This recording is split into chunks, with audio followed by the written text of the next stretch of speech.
السلام عليكم ورحمة الله. بسم الله، الحمد لله، والصلاة والسلام على رسول الله وعلى آله وصحبه ومن والاه.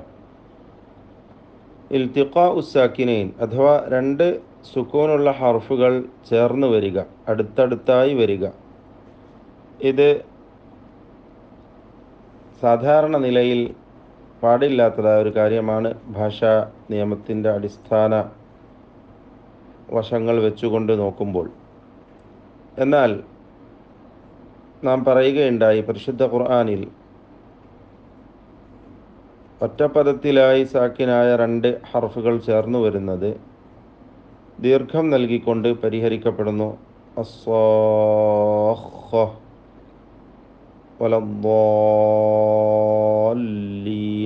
പോലെയുള്ള.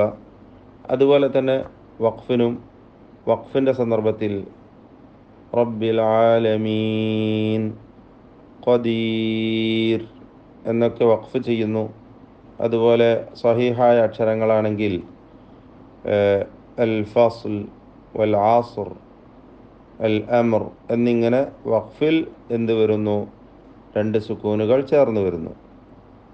അത് സാധാരണ അങ്ങനെ സ്വാഭാവികമായിട്ടുള്ള ഒരു കാര്യമാണ്. എന്നാൽ രണ്ട് പദങ്ങളിലായി വേറിട്ട് വരുമ്പോൾ ഒന്നുകിൽ അതിനെ പരിഹരിക്കേണ്ടത് ഹദ്ഫ് ചെയ്തുകൊണ്ടാണ്, അല്ലെങ്കിൽ തഹ്രീക്ക് എന്നും നാം പറയുകയുണ്ടായി.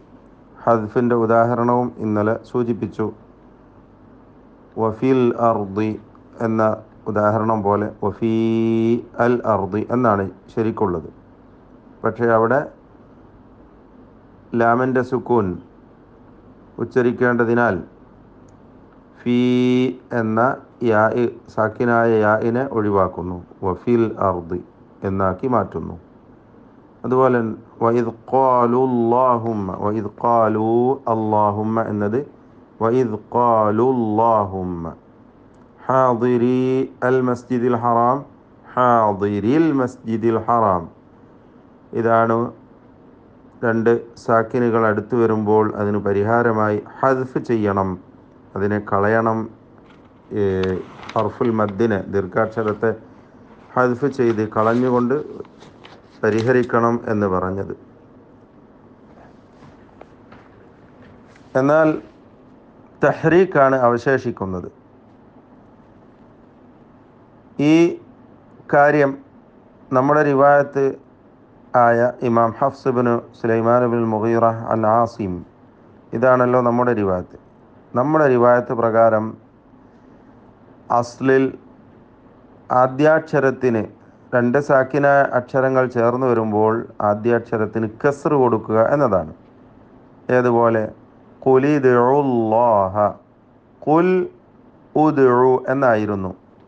അതിലെ ഹംസത്തുൽ വസ്ലിനെ കളയുമ്പോൾ ഖുൽ എന്ന ലാമിന് കസ്ർ കൊടുത്തുകൊണ്ട് ദാലിൻ്റെ സുക്കൂൻ ഉച്ചരിക്കണം, ഖുലിദ്ഉല്ലാഹ. അതുപോലെ ലീനിൻ്റെ ഹർഫായ തൊറഫൈ അന്നഹാർ എന്നത് തൊറഫയിൻ നഹാർ. ബൈന യദൈ അല്ലാഹ്, ബൈന യദയില്ല. വേറെയും ഉദാഹരണങ്ങളാണ്. വഖാലത് ഇഖ്റുജ് അനിഖ്തുലു അവിഖ്റുജു അവിദ്ഉർ റഹ്മാൻ അവിൻഖുസ് വലഖദ് ഇസ്തുഹ്സിഅ എന്നതൊക്കെയും. മറ്റു പല ഖാരികളും ഇവിടെ തായിൻ്റെ കസ്ർ വഖാലത്തി എന്നത് വഖാലത്തു ഖുറുജ്, അല്ലെങ്കിൽ അനിഖ്തുലു അനുഖ്തുലു അവിദ്ഉർ റഹ്മാൻ അവ്ദുർ റഹ്മാൻ എന്നൊക്കെ പാരായണം ചെയ്യുമ്പോൾ ഹഫ്സിൻ്റെ റിവായത്തിൽ ആ അക്ഷരങ്ങൾക്കൊക്കെയും ആദ്യാക്ഷരങ്ങൾക്ക് കസ്റാണ് കൊടുക്കുക എന്നത് പ്രത്യേകം ശ്രദ്ധേയമാണ്. കൂടാതെ പ്രധാനപ്പെട്ട മറ്റൊരു കാര്യമാണ് തൻവീനിനെ ഹറക്കത്താക്കി മാറ്റണം എന്നത്. ബിറഹ്മത്തിൻ ഉദ്ഖുലു, ബിറഹ്മത്തിൻ ഇദ്ഖുലു എന്ന് പറയണം. വലാ യുദ്ലമൂന ഫതീല ഉൻദുർ, സൂറത്തുൻ നിസായിൽ അവിടെ ചേർത്ത് ഓതുകയാണെങ്കിൽ ഫതീല നിൻദുർ. അതുപോലെ ഖൈറുൻ ഇഹ്ബിതു, ഖൈറുൻ ഇഹ്ബിതു. സൂറത്തുൽ ഖിയാമയിൽ യൗമ ഇദിൻ അൽ മുസ്തഖർ, യൗമ ഇദിനിൽ മുസ്തഖർ എന്നിങ്ങനെ തൻവീനിനെ കസ്റുള്ള നൂനാക്കി മാറ്റി ഉച്ചരിക്കണം. അതും തഹ്രീക്കിൻ്റെ ഹറക്കത്ത് നൽകലിൻ്റെ ഉദാഹരണമാണ്. എന്ന് വെച്ചാൽ തൻവീൻ ഫിൽ അസ്ൽ യഥാർത്ഥത്തിൽ സുക്കൂനുള്ള നൂനാണ് അതിൻ്റെ ശബ്ദം.